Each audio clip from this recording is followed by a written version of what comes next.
सी वेणुगोपाल जी ने पूछा वेतन आयोग के बारे में। मैं इस अवसर का लाभ उठाता हूं। मान्यवर, हमारी सरकार हमेशा कर्मचारियों और पेंशन भोगियों के प्रति सहानुभूतिपूर्ण रही है। पहली बार इस सरकार ने पूर्व और पश्चात के पेंशन भोगियों के बीच पूर्ण समानता को लागू करने का कार्य किया है।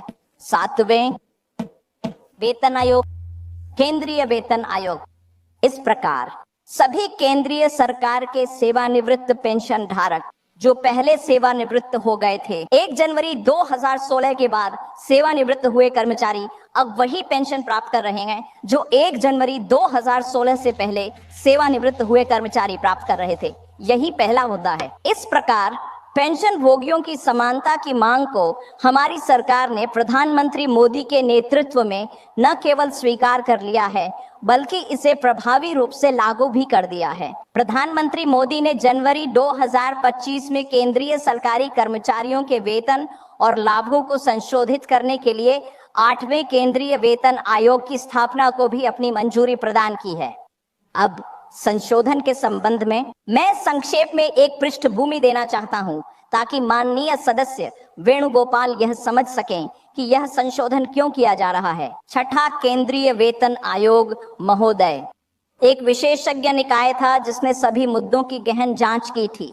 सभी मुद्दों, समस्याओं, असमानताएं और यहाँ तक कि वे अभ्यावेदन जो कर्मचारियों द्वारा सिफारिशें देने से पहले प्रस्तुत किए गए थे, छठे वेतन आयोग की रिपोर्ट प्रस्तुत की गई साल 2006 में, मार्च 2008 में, जिसके बाद उसके तुरंत बाद सावधानी पूर्वक विचार करने के बाद इसे उस समय सरकार द्वारा स्वीकार कर लिया गया था।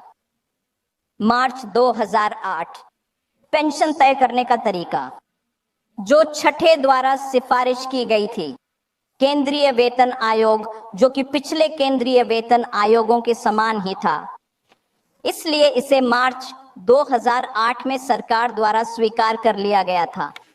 इस संशोधन द्वारा जो हम ला रहे हैं, हमारी सरकार वास्तव में मार्च 2008 में स्वीकृत किए गए को पुनः बहाल कर रही है और छठे वेतन आयोग की सिफारिशें, इसलिए सिफारिश का सम्मान किया जा रहा है और इसे विशेषज्ञ निकाय के रूप में मान्यता दी जा रही है। यह संशोधन का मुख्य उद्देश्य और लक्ष्य है जो इस विधेयक के माध्यम से पेश किया जा रहा है ताकि 2008 में माननीय सदस्य वेणुगोपाल जानते होंगे कि सरकार ने इसे स्वीकार कर लिया था और आज हम इसे पुनः स्थापित कर रहे हैं 16 साल बाद। हाँ बिल्कुल, माननीय सदस्य चिंता मत करें, मैं आपकी बात सुन रहा हूँ।